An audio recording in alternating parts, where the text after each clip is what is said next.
elephant on the counter. Oh, it's the good kind. Dead Elephant India Pale Ale. 6.5% ABV. Strong beer from what part of Ontario? St. Thomas, Ontario. Now, resting place of Jumbo. P.T. Barnum's prized elephant. Ah, cool. Railway City Brewing Company. It says, here's the Jumbo, the world's largest elephant, friend and prized attraction of P.T. Barnum's traveling circus. It was 1885 here in St. Thomas where he met his early demise in a tragic railway accident that will be forever remembered in the annals of beer and Canadian history. In his honor, we've crafted this full-bodied ale. Live life large. He'd have wanted it that way. And Jumbo is a notorious drunk. Really? Yeah. No, I'm just making that up. He always got into those fermented apples, man. That little trough there. But yeah. And for you to drink responsibly. Yeah, Jumbo lamentably only lived 23 years, which is quite young for a death of an elephant. They can live up to 70. So, cut down in his prime, Jumbo was. And we will remember him through beer. Cool. A Jumbo legend with an unforgettable taste. Yes, I have to check that. Alright, so we're going to crack this one open, and I will get HeistAlmighty to do the pouring. Now, I'm going to tell a little story. I've heard from Albino Rhino that Dead Elephant Ale, when it was available in bottles, it only had a shelf life of like 41 days, so you had to drink it really, really, really fresh. But then he did an experiment when they first released the canned version, and it had a much improved shelf life. So I'm knocking on wood. This can here has been for what, like 2 months since Ryan sent it to us? Actually, my wife picked it up in Your wife Markham. picked it up in Markham, but that still was that like was 2 still months about ago. 2 months ago. That was about 2 months ago. So we're hoping that this was a fresh can when she got it, and that it hasn't spoiled in the time since. I don't see any kind of best before information on this or when it was bottled, so fingers crossed. Either way, it looks nice. Got a nice orangey appearance. You're Smelled okay, but that's tricked us before. Yeah, like a maple porter. Lots of carbonation. I'm getting some decent carbonation off the side there. It looks like your standard IPA, maybe a tad more yellowy than orange. Yeah, it's an orangey, yellowy, ambery kind of thing. It's pretty well carbonated, slightly hazy. From all the malt and the hops, it's got that nice orangey hue to it. But I'm like almost noticing that it's got a little bit of like a more yellowy tone to it than your typical IPA. It is quite active in the carbonation. Yeah, quite active, although the head's on mine's almost gone. But look at that. It looks like it might leave some decent lacing.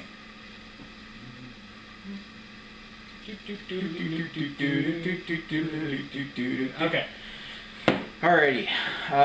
Looks nice. Looks nice. Looks pretty. Give it a sniff. Smells like an IPA. Smells like an IPA.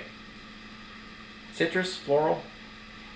Got some nice malt in it. Maybe a little less hops, a little more malt than, is super standard for the style. But I have to kick up a little more because I was getting some smell at first, and now I'm not getting much. Well, look at how well you can kick up that head, though. Oh yeah, that's really nice. Well, hopefully it's a sign it's still fresh and not full of weird adjuncts. Yeah. Well, I doubt it's got adjuncts, but I'm worried about it might have gone off a little. Smells nice and fruity. Like a nice little bit of citrus, nice little bit of floral, nice little bit of maybe a tiny bit touch of pine, but there's also a bit of sweet malt in there. But yep, it's not very strong. No, it's not super strong. It's not very strong. What smell there is pretty good. Yeah. I mean, it smells like a very pleasing IPA. It's just not a whole lot of smell there. No, the smell could be stronger, but... And it might have been stronger when you first cracked it open, just sort of gone. Yeah, it's kind of blown So I noticed I smelled it when you poured it. Yeah. Anyway, it's down the hatch. No, I think it's still okay. I think it's still okay. Nice and grapefruity. Maybe not as strong hop-wise as it could have been if we got to it a little sooner, but I don't think... It definitely hasn't turned. No, it hasn't turned. But it's very mild in hop content. Yeah. It's almost like it's well below 60 IBUs. Tasty, though. It is tasty. The hop profile in it is nice. Nice. Not the nice most taste bitter. of malt. No, it's not the most bitter. I'm getting a little bit of... It wasn't really apparent in the smell, but I'm getting a little bit more earthy on the back of my tongue in the taste. You're right. No, there's a bit of earthiness in the very back. I'm getting a little bit of toasted grain as I kind of inhale over my tongue. Yeah, you're definitely right. That one. I do pick that up. All in all, though, I'd say it's a solid offering. It's not bad. I wish we had drank this a little earlier. Because that's... I mean, the hop profile is definitely tamed down. and it probably was stronger when it was first out. But we had a lot of really big beers to get through. We've had quite a stuff to sift through here, so the stocks are finally getting depleted a little bit. yeah, just before. and now you're going down to Halifax next weekend, And we're going to pile them right back up again. But being that it was in a can, and being that it was in one of our more recent acquisitions, we let this one go a little bit. But you know what? It's still pretty good. It's still got lovely hop flavors to it, and it's still a lovely tasting beer.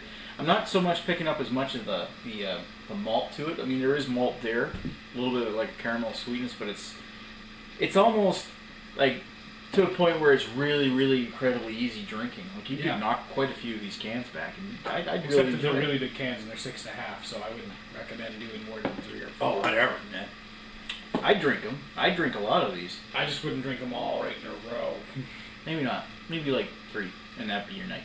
That'd be good. Depending upon who you are.